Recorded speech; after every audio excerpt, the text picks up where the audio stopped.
Hello, guys. Hello, hello, hello. Welcome, welcome, Oliver and Andreas. I've been looking forward for this conversation today. Thank you for inviting us. You're very welcome. I think that the best way to kick off would be to do a short introduction of everyone. Maybe Oliver, you could start. Yeah. So my name is Oliver Fennel. I work in the music business since 20 plus years, and mostly as a radio plugger, radio promotion guy. And so I have a lot of connections in Germany, and I worked with a lot of artists. I did a lot of different campaigns.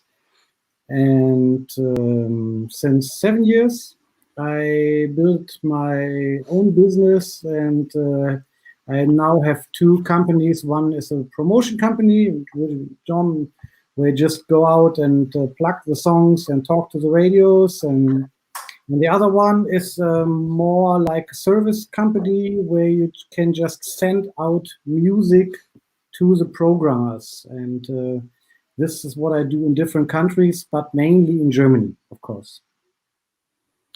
Oliver, you are bragging about your companies. I only have one microphone and one company. I'm Andreas Zimmer. I'm in the music business since the early 1990s. I was doing a job in a local radio station, and from then on, I went to music TV in Germany, and from then on, I signed to a public radio station in Cologne.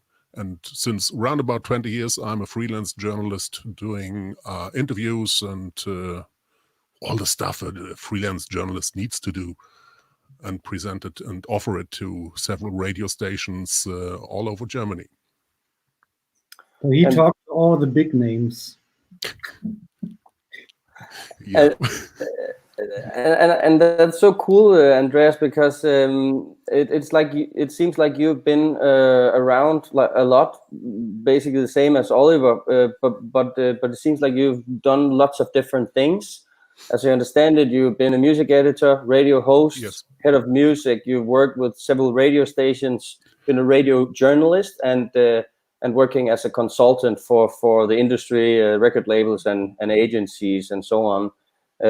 So I think like maybe to jump in, like what is the most difficult thing in terms of getting your music to radios in Germany? For me, or for Yeah, Oliver? or in, I think maybe in general. Oliver, I think it's your turn. Yeah, first of all, I think for everybody who's listening and is not familiar with the system in Germany, it's the radio market over here is very, very special from any other country. And for example, we don't have these format radios like we have in the United States. So we don't have like country music radio or whatever hip hop radio. So we have more divided the radios into music for special ages. So we have some for younger people, some for the mid-aged people, and some for older people. So these are the main differences.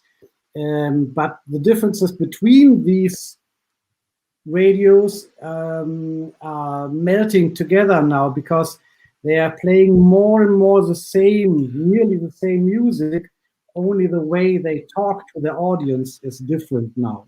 So they talk to younger people in another way than to older people, of course. And what else is very different here is that Germany is divided into states, and every state in Germany has at least one public and some private radios. So this is also different to other countries where you have, in most countries, you have one nationwide big public radio. So we don't have this over here.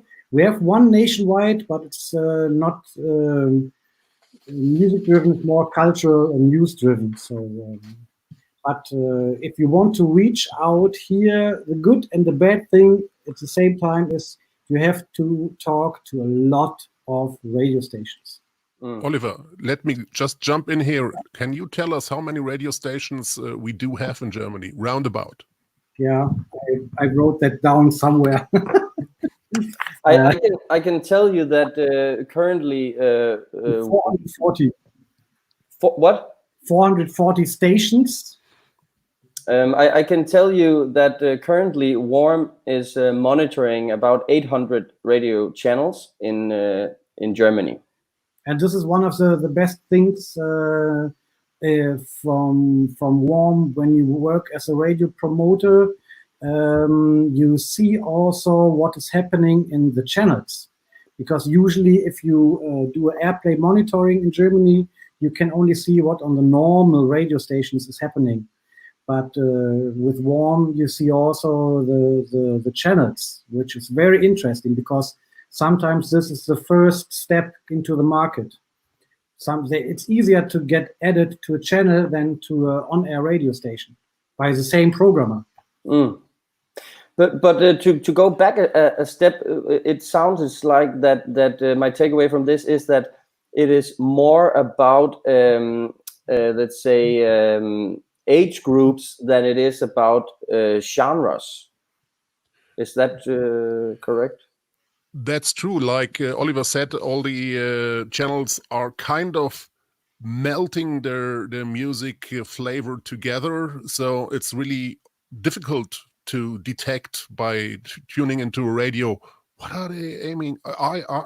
Am I target group or am I not? Are they aiming to a younger target group or not?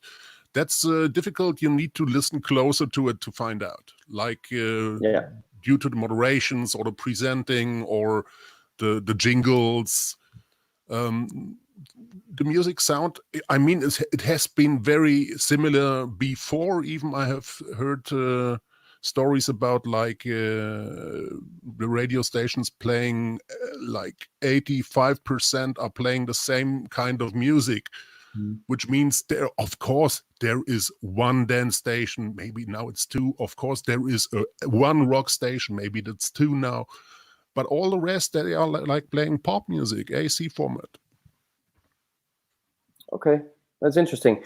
And also, I mean, Germany is, as I understand it, like top 3 or at least top 5 biggest music markets. So it is one of the most important markets, if not in the world, at least in Europe. And this is sometimes what it makes even more complicated. Because, I mean, I think at the moment, what are the numbers? Worldwide, they are released like 40,000 tracks per day. Yeah, 40 per day. So, and only a few of them try to get Airplay in Germany. It's like only 400. But if you are working on a radio station, you get 400 new tracks every week. You don't even have enough time to listen to all of them. And you only have maybe 1 or 2 slots for new music in your rotation, in your playlist. So these are the numbers. So you see you have like 400 new tracks and only 2 you can add to your program. So which one you take? So usually you take the ones where you think they will be successful anyway, or you really, really love it, what you hear. But then you have to fight against a lot of people in your own station to bring it in your own playlist.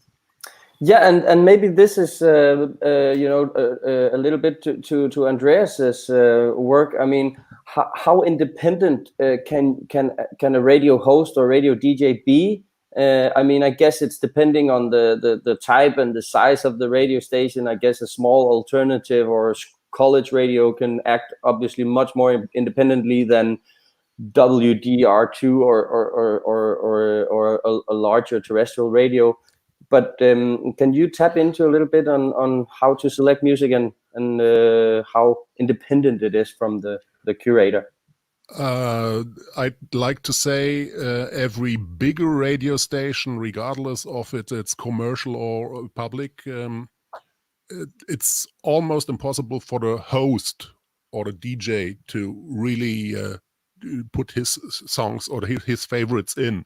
It all is going through the music department, and they decide almost for 100% what is going to be played on air. So knowing a host, sorry Oliver, knowing a host, well, forget about it. You need to know a music editor, to be heard. Okay, but that's a really good takeaway. So that, you know, if you're an artist or a label or, you know, a promoter or whatever, it is important to actually target the communication to the specified editor and not actually the radio host themselves. Yeah, that's true. The decision. Okay, that's a really good. 100%. Yeah, really only a few shows where the host is so important, famous, that he can decide what he's playing. We only have like Klaus Fiel, maybe from Germany, and who is really well known worldwide because of his very fine. He selects very interesting music from all kind of genres, and there's only like, let me say, like 10 which I can play what they want. Okay. And all is coming from the music department, from the station. So you have to get to this. But be careful. It's only about the special interest programs where they can play their own shows, and they mostly happen in the evening or in the night. Okay. But first of all, if you want to send your music out to the radio in Germany, what not a lot of people know, you have to use a special tool, because this is another speciality in Germany, which we have. The German music industry and all the radio stations, they talked together and wanted to find a solution how to make it easier and better and faster to get the music into the radio. So they built it together. They decided to build up a platform where you have to bring the music in. If you're not in this platform, you won't get played from 99% of all radio stations. This platform is called MPN, and it's built up by Phononet. And so as far as I know, it's available in the Netherlands as well, in France so far. Yeah, it's you can get access from everywhere. Of course, you can ask them to get access. But even if you have access to this platform, it's not so easy to set up everything correctly, because there are some little things where you have to take care of. In Germany, we still need a label code. We are the only country in the world. I think nobody of our listeners here knows what a label code is. We have this. It's a number it's a five-letter number where the music is like said, this music belongs to this label. So this is the only country in the world we still have this. We are changing it to ISRC codes, but it's not working on all music programs in the moment. So you still have to have an LC code. And if you don't have one, it's not so easy to bring the music into the MPN. But this is where I can help everybody and set up everything right. This is at the moment, one of my main jobs, setting up MPN servicing for labels and artists. Okay, but does that mean that editors and music curators on German radio stations does not necessarily go actively themselves and find new music, that they basically sit down and wait for whatever comes into MPN and they only scrape through that? Well, I think it's up to them to decide. Of course, they are obliged. There's a certain kind of obligation to proactively look for new music. Yeah. But of course, you can't force anyone and telling him, so now you have 2 hours of listening to the new music that came in today. Some do that, some don't have time. It's difficult. You can sit back and wait for your promoters to chime in and tell you about the newest products and then listen to those only. You can really, with MPN, go through the daily addings, new addings, and listen to all, which is quite demanding. Okay, so the second takeaway from this, as I see it, is that if you want your music on German radio stations, you more or less have to use MPN.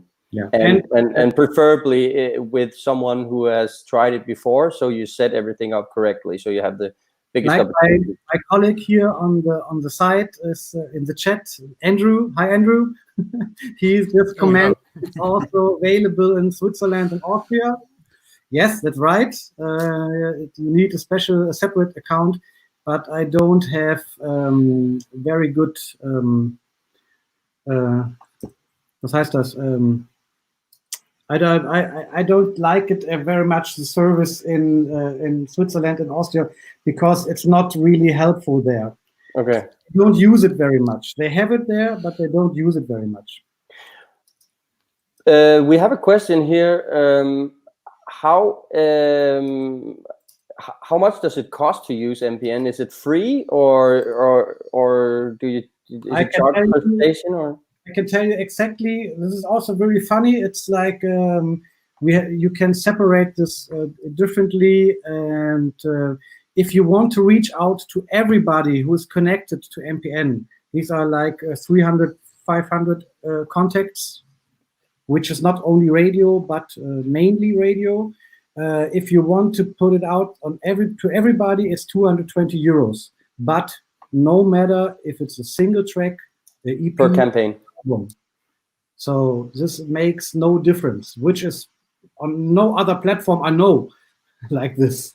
So, but if you strip it down, if you have like, let me say, if you have a rock song and you have a promotion guy who knows which radio is playing rock songs and which not, which one will never even play a rock song, and you separate these, you can strip down the campaign to like, let me say, 100, 120 euros maybe.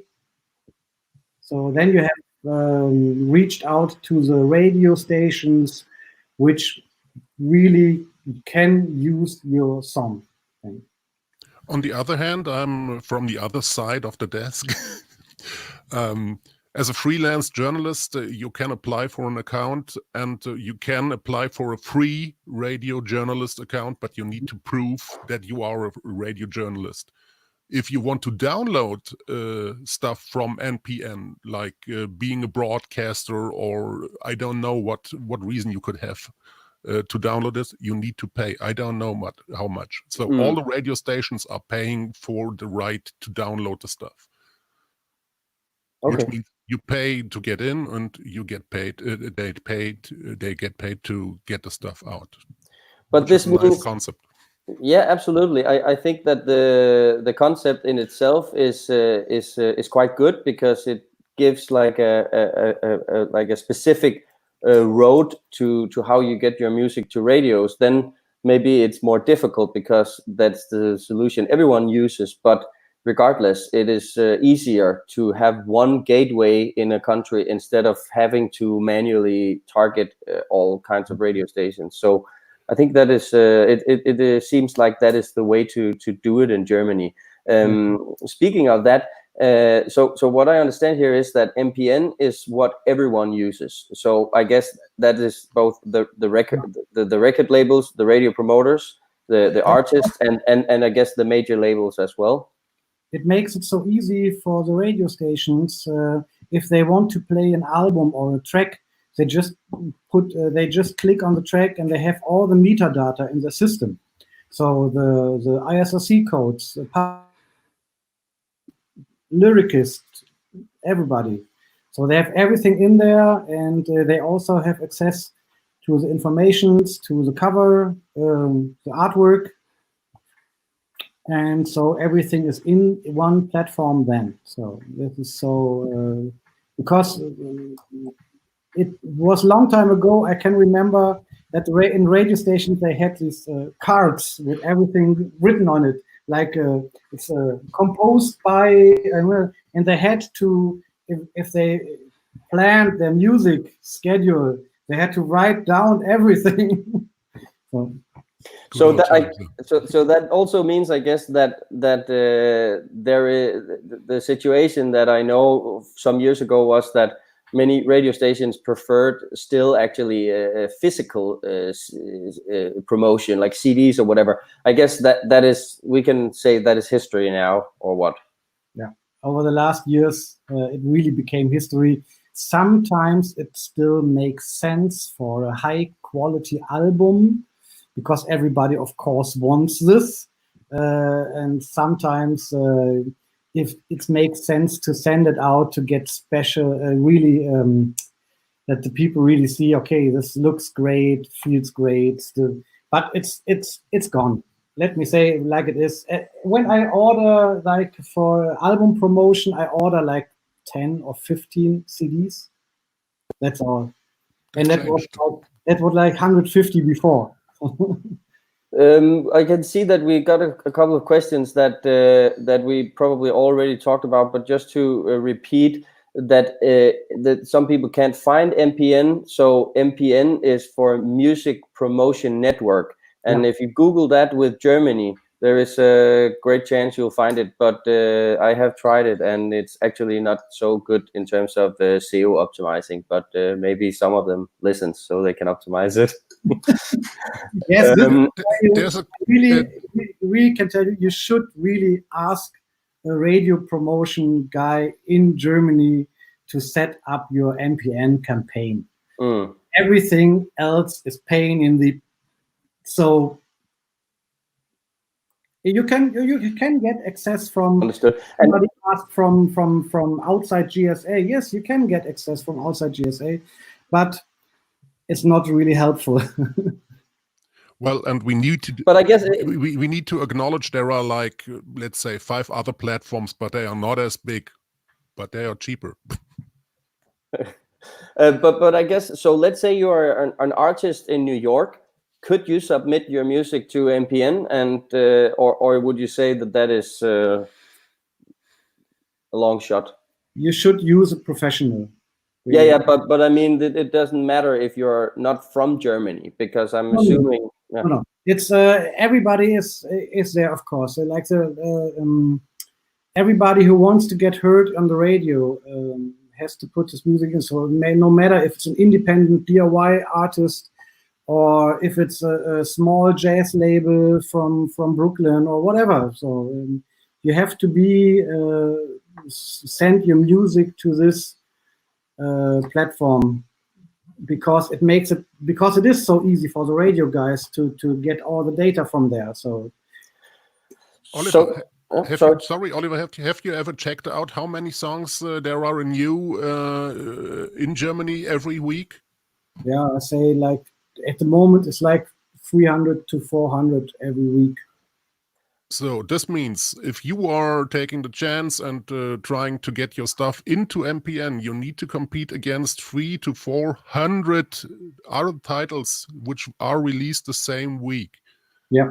Which means whoever has the time to go through it, there's a really job to do it.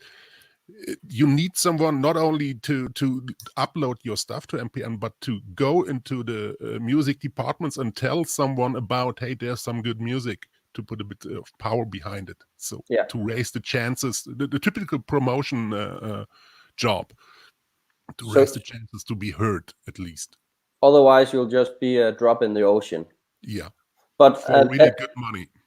Yeah, but I mean, at the same time, I guess taking into comparison of how many new songs are released on Spotify, that's maybe 300,000 a week. It's already cut down quite a lot to 400 releases a week. So yeah. I have another question regarding NPN. So does this mean, in your view, that if you are a small indie label or an artist, if you find the right promoter in Germany to help you set up this, you can be successful on getting your Airplay yourself, or do you have to have a local radio plugger? Andreas, you worked at the radio. So what is the difference? Well, I need to say, you don't need to have a mandatory plugger locally. But the chances are really low to get picked. Like if you personally know a music editor from a bigger station, of course one guy can make a change. If one guy does believe in a number, which happens very rarely, he can persuade his department to play it, and then they see on air the reaction. They play it on air and they see the reactions. If the song is good, like people will call in asking, "What was that?" Or Shazam it. Pardon? Or Shazam it. I mean, if a lot of people Shazam a certain song, it's usually because it was played on radio, right? And if it trickles down on smaller radio stations, I guess it's also. And it's really, if you look like especially Shazams, you can really say if a song is played somewhere in Germany, you definitely get Shazams very high. So, but to answer your questions for a radio promotion guy or plugger or not, I mean, maybe let me say you make production music. It's instrumental production music. You also should send your music to NPN. Why? Because we have like cultural music radios which are using this kind of stuff. There are also some TV stations connected to NPN who maybe need this for whatever. So it makes definitely sense to put the music in there if you believe in it by yourself, if you think it's really interesting for somebody else. And I can tell you another reason why, because you get really well paid in Germany if you are played on the radio or on the TV. So like GEMA and GVL is really high up here. It's depending on the size of the radio station and how big is their cultural aspect. But being played on the German radio can easily bring you back the money you spent. But it will take up to 2 years if you see the money back. So yeah, I mean, that is a whole different situation. And speaking of the cultural factor and the whole calculation model of royalties, at least from GEMA side, is super complex. But I'm not sure if everyone out there would know what GEMA and GVL is. It's the royalties collecting companies in Germany. Yeah. Good mention. I mean, that makes sense, Andreas. So I guess we can conclude that it is possible to have a successful radio promotion campaign as a without a radio promoter, but it is very difficult. So that brings me to the next question, which is then, how much does a radio plugger cost? I guess there's different prices, but Oliver, you must have some insights on this. I mean, how much do you expect to bring out of your pocket? We ask Andrew. He's chatting here, very active. Andrew, how much? Andrew? Okay, he's not telling us. It might take a while to put in all the zeros. No, it's really different. I mean, you can choose between very different, like anywhere. You can, the price range is really wide. And if you let me say, if you talk to a plugger who maybe says, okay, let us try for a 4-week campaign for only 10 radio stations, then you cannot get paid for with like 2,000 euros or what. No, it's not possible. But you have to find a way to the customer. So what does he want? Does he want really nationwide full power plugging, which means at least you have to do this in Germany with a team of 3 guys. And so at least you have to pay then like 2,500 euros for a full power promotion for a single track. So, and 2,500. Yeah, 3 people have to live from this. And but you can get then you have to make it a bit more focused. Let me say, only on, I want to get heard only on the cultural radio stations. Please contact all cultural radio stations. Campaign for that will be start, I think, with 500, 600 euros or whatever. So we have another question popping up here. Do you have any kind of insights or numbers around German native language music versus other languages, probably English the most, but is there like some rules, or is there some kind of numbers or metrics we can attach to that? When I left the music department of my last radio station, there was no quota given. So we were completely free to choose whatever we wanted to play, regardless of if it's German, if French, or English, or Italian. Or Spanish. These are the most used or sung languages in German radio. I don't know. That is well, that happened back then a while. It was like 17 to 20 years ago. It might have changed, but officially there's no quota. So there's no quote, but at the moment I would say the percentage, Andreas, the percentage of German music in German language. That was the question, I think. So, I know, but I can't tell. It changes constantly. It was very high for the last years because we had some success, very high success with German-speaking artists in Germany. But now it's getting back, I think. Let me say, I'm just guessing. Let me say 30%, 40 maybe, depending on the station as well. Depending on the station, that's a problem. Yeah. Yeah, I would assume the radio stations that focus on like older age groups, like with Schlager music and such. I guess it's best if it's in German-ish. We don't have this anymore. Okay. Schlager in the radio is dead. Okay, but that's nice to hear. That's nice to hear.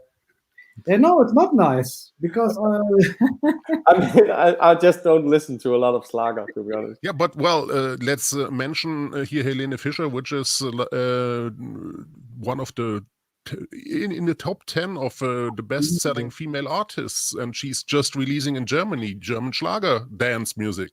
Mm.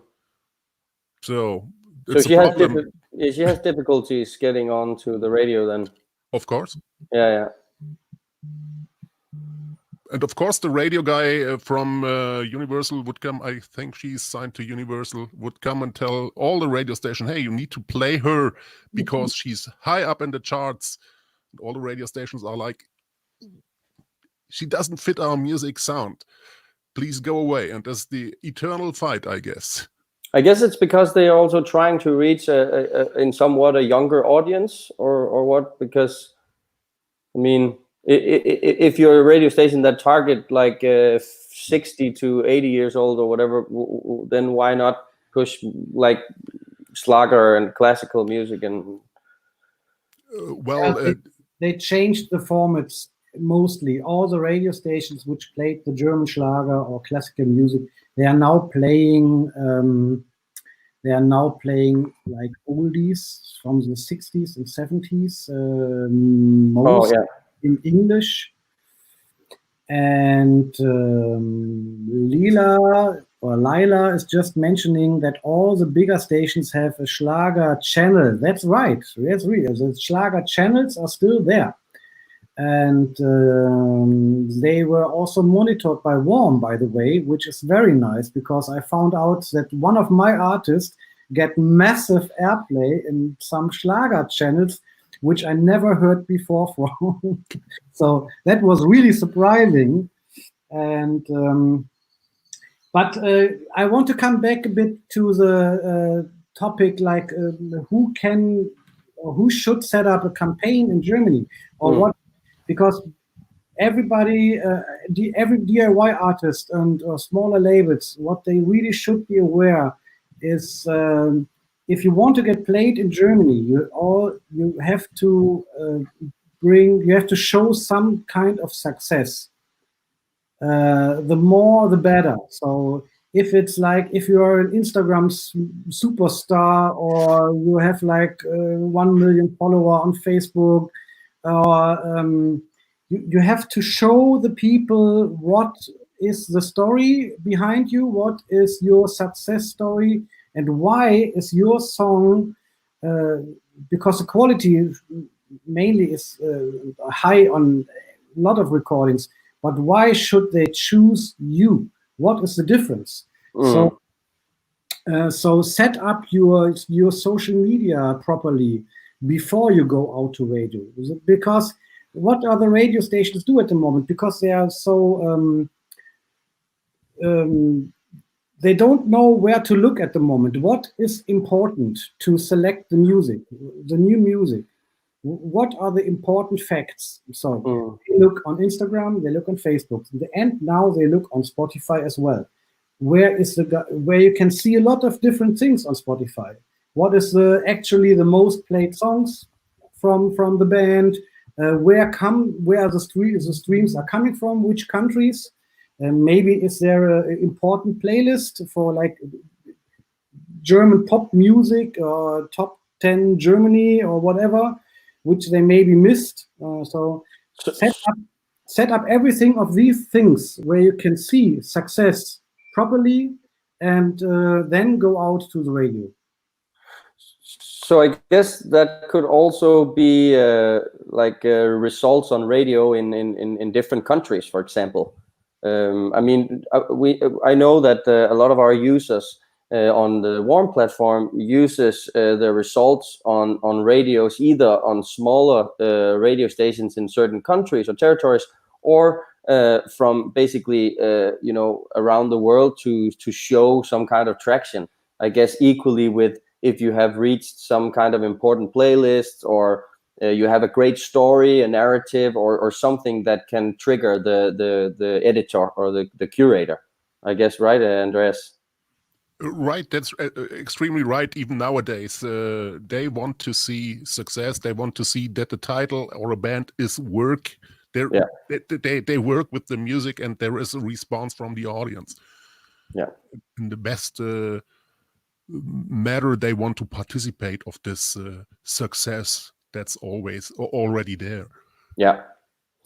And if we can take a step back and talk about the genres again, is there like certain genres that you see is popping up? We had a user earlier or commented about the world music, but I'm also thinking specifically, for example, about electronic music or dance music. Like let's keep pop music away because I guess that's kind of like obvious, but something like rap, hip hop, electronic music, dance. I know that, like, obviously maybe in for example Berlin, there's certain basically techno radio stations. So is that something, because I've had some conversations with the electronic artists before, and when I ask them if they're using Warm or at least tracking their radio airplay, it's like common answer to say like, well, I do this particular niche of, for example, techno, whatever, so it's not radio friendly, so I'm not doing that. And I guess, at least from my point of view, that is a little bit the wrong way to do it, because you can find like something that fits, I guess, almost all genres. Yeah, that's right. I mean, this is also, we have some genre radios here where you say like Sunshine Live, which are playing only electronic dance music, and they are well known very widely. So not only in Germany, because they were one of the first radios which were broadcasting constantly via the internet. And we have some other genre radios like rock radios here, and but the good thing on the German market is that they are not fixed on format radios. So if you make music for like say younger people, you have maybe a mix now. If you check out stations like Big FM, you have mainly like R&B and hip hop there, and sometimes they mix it up with a bit pop and one or two very good rock songs. That not everything sounds the same. So this is impossible maybe in the States, where you have like you cannot play a hip hop song on the rock radio, they will kill you. So this is not happening here. You have to find your own mix here as a radio station, and this is the advantage over here. So if you do like rock music, you can get played by a lot of different radio stations. If you make electronic music, you can get played by a lot of different radio stations. This is a really good thing about just putting up here the radio stations with not only format radios. And sorry, come on, Jesper. I thought the question was if there's some genre popping up in the Airplay charts right now or in the last years. Yeah, I could see popping up R&B coming up really strongly, and you can hear it on air, of course. Several radio stations kind of dropped that into more and more into their rotations. Okay. And I think there's a big thing going on with R&B right now over here in Germany. Oliver, would you agree? Yeah, this is also interesting. If you look at the warm charts you developed here, you can see sometimes you're wondering about what company, what kind of music is that, and then you have a list to it, and you say, okay, this is different. What really still gets stronger over here in Germany is definitely, I think, hip hop will be heard more and more. The German pop will get down, I think, because they will be exchanged by German hip hop. Will be exchanged, maybe. I don't hope so, because it's so incredible bad. But it also seems like that there is a trend about German hip hop in particular. For example, this guy Bones MC, and I know that there are several others that are like a bit, let's call them hardcore or something. That at least they have a pretty extreme presence. Or, but it seems that is also popping up quite a lot. Yeah, but you don't need this in the radio. Why? Because the people who are listening to this kind of music, they don't listen to radio. They are mainly listening to streaming services. So they don't have to be played on the radio. So I think German hip hop is not the new stuff is not going really good on the radio. I would agree to Oliver 400%. Yeah, it doesn't mirror back into the German Airplay charts. What's happening on Spotify and extremely successful. They are extremely successful. Maybe the most successful genre commercially here in Germany at the moment. Right now, yeah. But, they are not on the radio. Okay, and that is interesting, and actually brings me a little bit to how does streaming work compared to radio? Because I've been on some conferences, and often that you hear radio is dying, streaming is growing, and of course we cannot look away that for the fact that streaming is obviously growing in general, but it does not seem to me that radio as a format is going away, and especially not in Germany. It seems like it's more adapting, maybe a little bit too slow, one might say, but it seems that it is more adapting than going anywhere. Would you agree on that, or what do you see? I see a big problem here for the radio stations. If you ask my own opinion, they have problems getting heard with the youth. Yeah, the youth is using streaming, or I don't know, whatever, like looking through YouTube, and I don't know. But they don't listen to radio very much, and that's a problem for most of the radios I know. So my kids, when they enter the car, they put their smartphone on and they listen to their playlist. So. To Bones MZ? No. Well, there is good German hip hop as well. Oh. Just raising a flag here. But yes. The things that are mostly in the streaming charts, But we are talking about how to get Airplay in Germany. Yeah. If you want to get Airplay in Germany, one advice: don't make German hip hop. Yeah, we do have enough of that. Good to know. And speaking of, by the way, radio promotion, or getting back to that, the radio bloggers in Germany, are they equally not divided into genres? Because I know from other countries that certain bloggers are specialized in, for example, electronic music or pop or a crossover or rock or something like that. Is that something that is the same in Germany, or can radio bloggers do kind of like all genres, all of them? We have some of these over here as well. They are specialized to genres. But for me, it made no sense, because I can tell you why.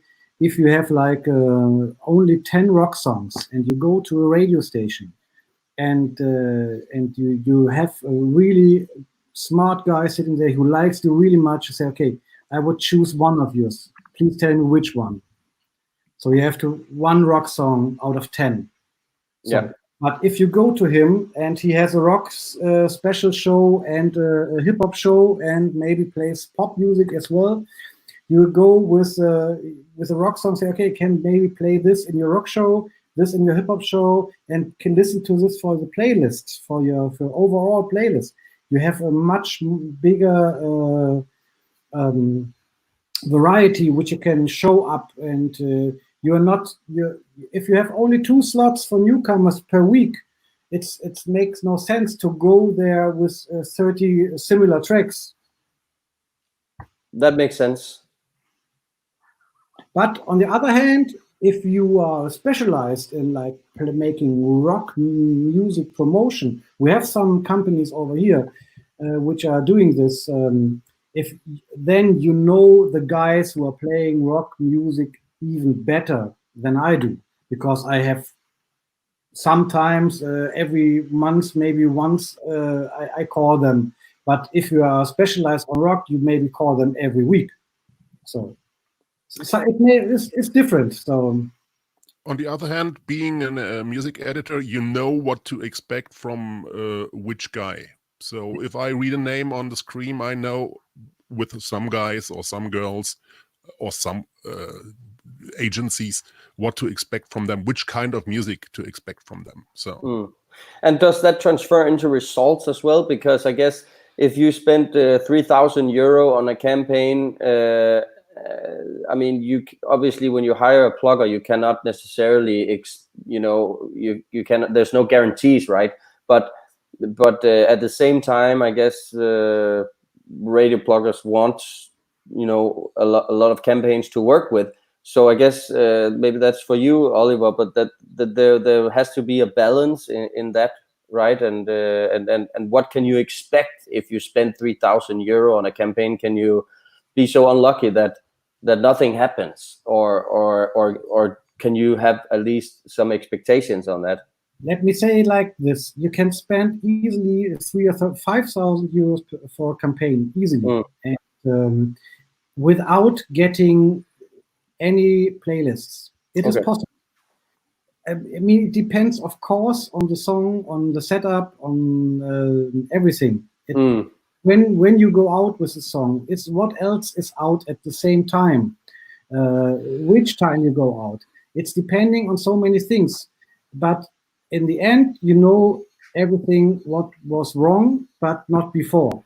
But it would be a big mistake not to go out, because I tell you why. If you are constantly working on the radio, the radio stations will recognize you somewhere. It's like the same, nearly the same like in the streaming, because if you put out constantly music and you have a plugger which is constantly talking to the radio stations about you, and yes, this is the first single, second single, the album, if you are still thinking albums or if you're still producing albums, and next year we're coming back with the next album. So if you're constantly working on the radios with a promotion guy, it will make sense. But you can spend 5,000 euros without getting any playlist. It's easy. It's no guarantee. We do remember it's no guarantee that you are going to be played, regardless of how much money you spend. Yeah, I need to add here something from my side of the desk, from the editor side. Like, of course, certain promoters and agencies do have a reputation. Some are far better, some are far, well, not as famous, maybe. And if you are an artist and are lucky enough to choose the right promotion guy for your music, the name of your promotion agency will have a good ring to the editor's ear. That's a big thing as well, I'd say. Yeah, that was actually part of my next questions, because I guess that the relationships and the reputation from the radio pluggers, I guess, is pretty important, because I guess some radio stations, and at least the specific people there, has some kind of history with certain companies that maybe have been a provider through several years. So I guess that is super relevant, not just pitching, but actually following up and having the communication directly with the curators. Of course, people deciding upon which song is going to be played and which not, they are human beings, and of course they if they know someone for years, they trust them. And I mean, if you get back to a radio promotion guy and you need some information about an album you want to play, and you don't get any answers from the guy, I mean, you will not choose the next time an album from this guy. So you will choose an album from a guy who's on the phone, who gets you the information you need, and who's really constantly working. And so it makes all the difference. Yes. And I guess we've almost spoken an hour now. Time is going fast, but I also wanted to touch base on something we talked briefly before, also with you, Andreas, about the way to track your radio airplays in Germany. The official service is Music Trace, and they have a site where you can also see the airplay charts, at least a top 20 or top 40 or whatever. But do we know how expensive it is to use, or how does it work? How many stations do they monitor? Is this useful for artists directly, or is it impossible? Or what is your take on this, guys? This is Oliver's take, I guess. Yeah, not only. I mean, a lot of radio stations use the service as well. So, but let me say it like this: if you are an independent label or a DIY artist, it's much too expensive to track your music with Music Trace. It's very helpful and you have to track music, because if you don't know what's happening, you sometimes don't get the answers. We edit your song to this or this station or whatever. Sometimes you don't get the answer, and you miss then that they already added the song. So it's always good to have this information. Information is the new money. So you need the information before anybody else has it, maybe. So it's extremely important to not to send out the music, but to track it as well. And I'm so happy with the warm Airplay tracking, because now I know every time what's happening, and a lot of different channels and in a lot of different countries. And with Music Trace, it's I think it costs like €1 per day, and then it depends on how many plays you get. So it gets more expensive when you get played more. But if you are played a lot, it's you don't care. So if you get played a lot, you get the money back from the radios. Yeah, and also I guess speaking of the charts, I mean, if it's I can't remember if it's top 20 or top 40 or whatever, but if there's only 20 or 40 spots, then there are only 20 or 40 people that can be present. Access to the platform, you can order different things, and you can Airplay chart top 300. Okay. You can see really the first 300 most played songs. But this is another speciality in Germany. We have a very special kind of Airplay. The only country in the world which is having a system with a newcomer bonus, we say. So as soon as you enter the top 200 Airplay charts, you get a little bonus per every play. Why? Because they wanted to get the newer songs higher in the Airplay charts, so that the programmers can notice earlier, on an earlier state. Okay. So I don't think, as a promoter, I like this, of course, because it shows much more success than you really have. Mm. In the end, it's just like what we say in Germany, like a pink sunglass. So, pink sunglasses. It look everything nicer. Yeah. Not the truth. But on the other hand, on the editor hand, of course, they are looking into what do the others play, aka the Airplay charts. And of course, they are exactly aware of what is played and what their competitors, you know what I mean, what their competitors would play. And if they think, well, they play it and it would sound good to our station as well, they're going to pick it first from Airplay charts and, well, play it as well. Just trying to sound differently than their competitors. That's a bit insane.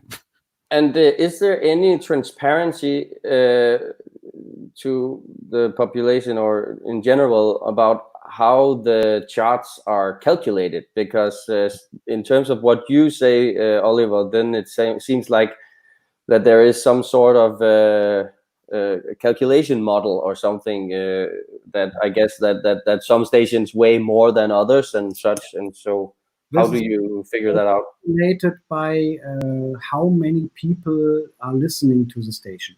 And we are monitoring that very closely here in Germany. So we have like 2 times a year, we get like new numbers, which saying this station has so many listeners and this has so many listeners. Okay. And this is influencing a play at WDR2, for example, is much more than a play at whatever, HR1 or so smaller stations. So the bigger the station is, the more listeners they have, the more it counts for the Airplay charts. And together with bonus, which is fair, I think. This is a fair thing, I think also. But together with a bonus, if you enter the top 100, the top 200, you get the bonus for every play. So, and then it makes sense to get a playlist on a smaller station, which is playing you like 20, 30 times per week, because every time you get the bonus. So basically, the calculation or the weighing is transferable. Yeah, it's transparent, but it's complicated. It is complicated, yes, and a lot of people in the big record companies don't even know. But it's okay like it is. I mean, I think a lot of radio programmers, they don't look to the Airplay charts because you cannot put it out. You can switch it off. You can see the Airplay charts without the bonus. Ah, okay. But I guess the different thing is, so if you have a good radio plugger, an independent one, for example, and you have good music and you have good results, and you have, you put in your metadata and you do what you can, your campaign could, I guess, be equally successful as at least theoretically than being on a major label. Like, does major labels have like some kind of benefit in terms of the plugging and so on? Because I guess in some cases they use radio pluggers as well, external radio pluggers. A lot. They use them a lot. So I'm hired still a lot by major labels. And what is the? I think this is really relevant because it's like a lot of, at least a lot of indie artists thinks that they have to have a major label deal to, for example, be successful or get radio plays. But if you can kind of like hack it a little bit and find these really good pluggers that can help you with all the metadata and doing the promotion, the plugging the correct way, I guess it is in that sense not necessarily a need to be on a major label for that reason. It gets more and more that even the more known artists are stepping back and building their own record company, their own label. Okay, they are not streamed or they are not selling so much like before, but they get, at the same time, they get more income because they not get only 20 or 30% now, they get like 90 or 100% now. Yeah, and wait, but speaking about Airplay, just look at the Airplay charts, at the official Airplay charts. How many independent labels do you see there having a song in the Airplay charts in Germany? That's not really much. The most Airplay, Oliver, you know better? No, that's right. You're right. Yeah, it's really rare that you find an independent label there in the Airplay charts. Of course, there are examples. In the top 10, it's really rare, but in the top 100, it's possible. Yeah, in the top 100, I call it the relevant Airplay charts. Of course, there are 200 places more, ranks more you can get, but that's for specialists.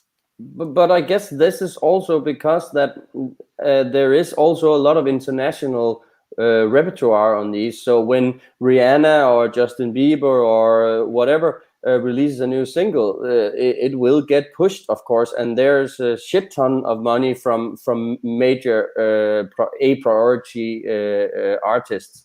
Yeah. So I guess that is not necessarily speaking into that you have to be on a major label to get radio airplay, because then they also want to prioritize their bigger artists. So if you're, number 80 release in a major label that week, you're probably not gonna get the prioritization. So that speaks to finding the independent plugger yourself, I guess. Yeah, that's right. Sometimes it's just even, but if you are on a major label, it makes no, it brings you no.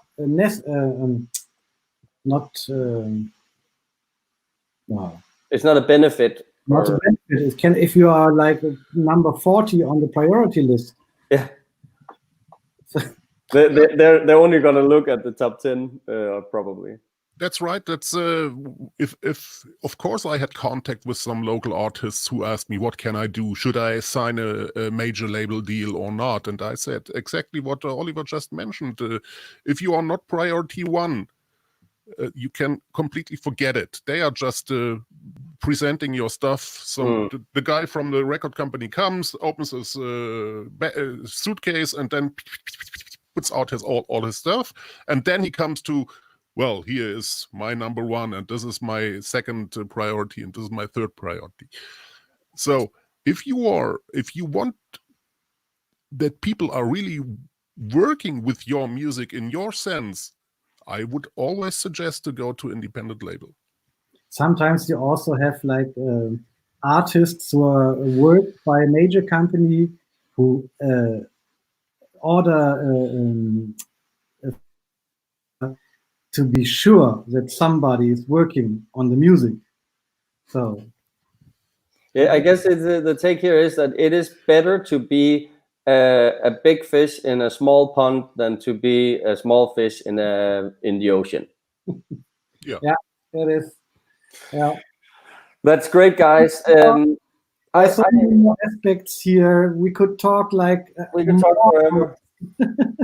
I don't really have any more. I mean, it could be good maybe to recap on the tips and tricks or the do's and don'ts of what to do in Germany, and please jump in if I'm forgetting anything. But it seems like MPN is the tool you need to use. It's a must. You have to use it. Yep, understood. And you should find a local representation that can either help you set it up for you to do it properly, or actually maybe more importantly spend the money on local promotion or plugging with someone who has a good reputation. And I guess then the next question would be how to find that. And I guess that's up to the individual to figure out how you're going to find the right person.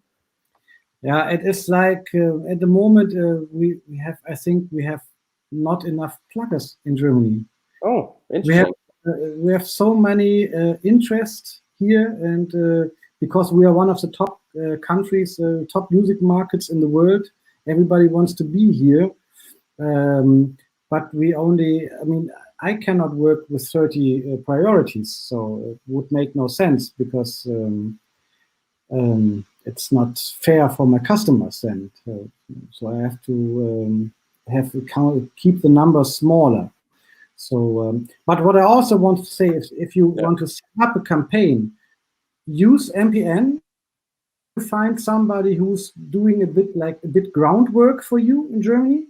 Just like checking out some stations, getting some feedbacks, track your music with Warm. You will see what's happening, and if something is happening and it's growing, maybe you get the next step. Maybe you talk to another plugger, or you ask your buddy is there somebody who can recommend to do the next step.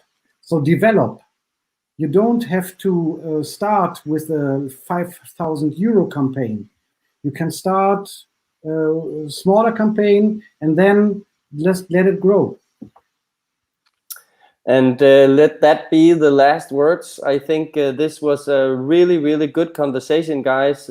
Thank you so much. I see a lot of thank yous from our audience, so it seems like it was super, super helpful. And I like the fact that we got two different sides of the radio promotion situation in Germany. So I think this was really, really great. Thank you so much for joining. Thank you, Jesper, for having me. Of course. Thanks a lot. And are the comments will the comments survive in the YouTube version? Yes, they will survive. Great. So I can read them later. Yes. Yeah, if you guys want to get in touch with us, I guess Jesper and his company would know, or you will look for us on Facebook or wherever on the internet. Yes, Absolutely, and you're also welcome to share your credentials in the chat or whatever. Thank you Okay, very much. we'll do that. Thank you for having us. It was Thank my you, pleasure. guys. It was a pleasure. Thank you so much. Have a good weekend. Bye bye. Same Bye, to guys. you. Bye.